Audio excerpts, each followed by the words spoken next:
Welcome to another edition of In Focus. I'm Leah Clavea from the Joint Region Marianas Public Affairs Office.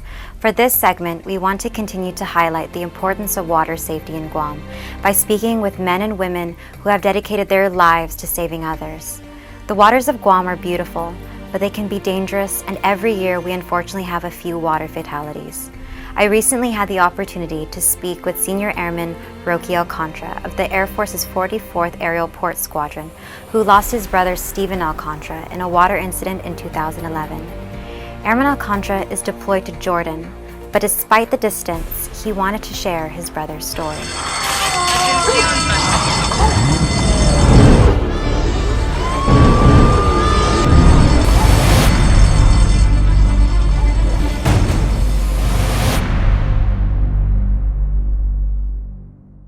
It was a Saturday.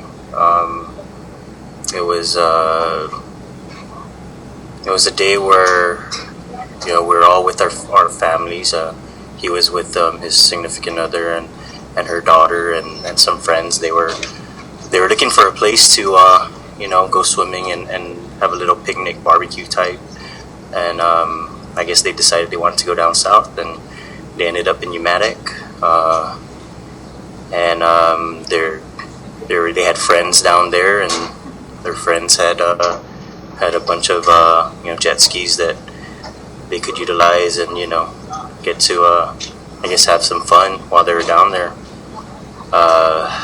Myself, I was actually walking into 6 o'clock mass in Manila when I had got the call. I was just about walking into the door.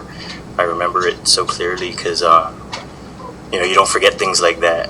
Stephen and his girlfriend took a jet ski into the water, but she wore the only life jacket they had. At some point, he was thrown into the water and did not resurface. I can sit here forever and think of so many things. It was his birthday last month, and I couldn't hold back the tears because he was sort of like an idol to a lot of people, so to speak. He was a really good friend to a lot of people. He's done so much for my parents and for his brothers and his friends and extended family, so it's definitely a big void. So just having his presence is probably the biggest thing I miss the most. The Guam Fire Department's search and rescue, as well as U.S. Coast Guard Sector Guam, searched overnight before finding Stephen's body.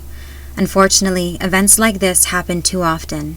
In 2013 and 2014, there were 33 near drownings and 11 drowning incidents.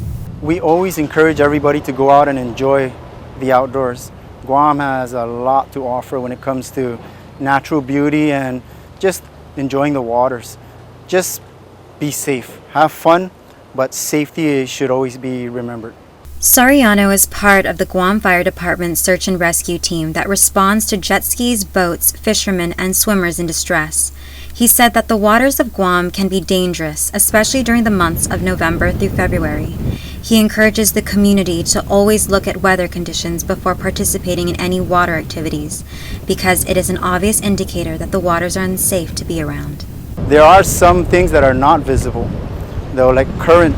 Sometimes current is not visible, and it doesn't take very much to get pulled out into open water once you can't stand. If you get caught up in a rip, you want to swim diagonally towards the shore. If you're unsuccessful, the rip current will pull you out. What you want to do, of course, is just remain calm, start waving for help. It's important that you have a partner on the shore or somebody who can get help for you. So when you find yourself in open water, the only thing you can do is just wait for help. Don't try and swim back in, especially if there's big waves in the area. You'll find yourself on the reef. Stay outside the surf, tread water, conserve energy, and if you have any type of clothes that are bright color, kind of wave them around. The helicopters do start showing up.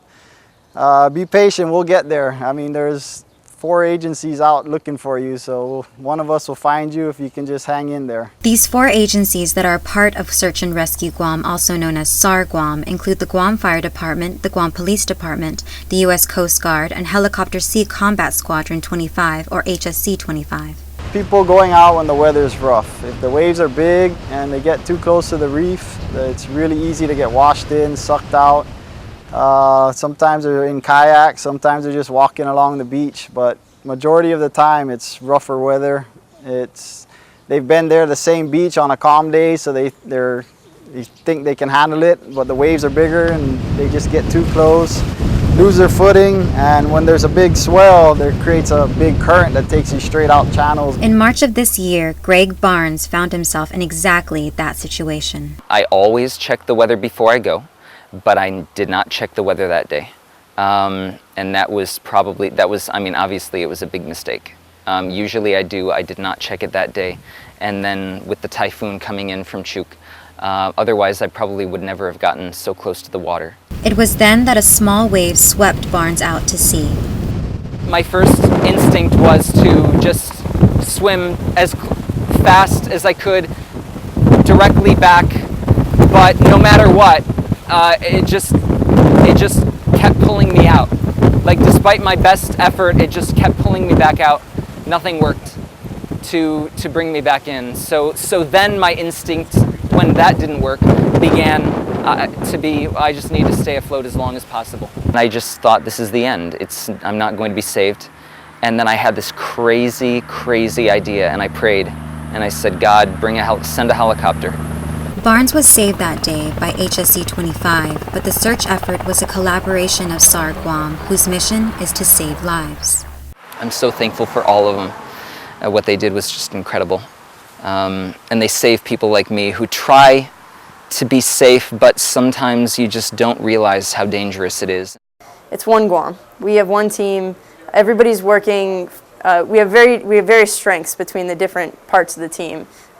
Guam Coast Guard has, or U.S. Coast Guard Sector Guam has a fantastic apparatus as far as predicting where the survivor is going to be, as far as organizing the different units and getting the entire effort coordinated. And then they have some fantastic surface assets with their small boats and their cutter, especially for long duration searches. They can stay there much longer than we can. Guam Fire Rescue can get anywhere really quickly. They know the island really well. A lot of times they're the first ones on scene. For us, we can get there quickly. We can get into areas where nobody else can get, and we get a unique picture from being airborne. These men and women risk their lives to save others, so please do your part to know conditions before you go into the water, to be prepared whenever you are on the water, and to always let someone know on the shore where you are. From all of us here at Joint Region Marianas, we want to say thank you to the search and rescue teams of Guam for their dedication and service. And Stay safe, Guam.